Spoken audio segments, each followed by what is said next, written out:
Hey everyone, welcome to Beyond Engineering. This is going to be a very short video. In this video, I'm going to show you how you can highlight a specific word in a specific column.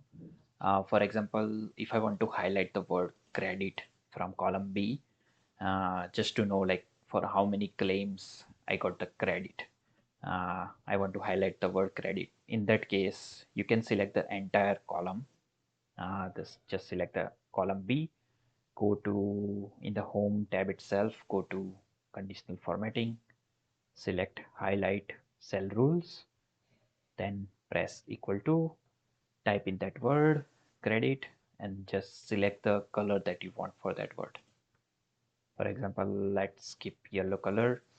uh, yeah, and now whenever you type credit in that column, that will be highlighted. Thank you.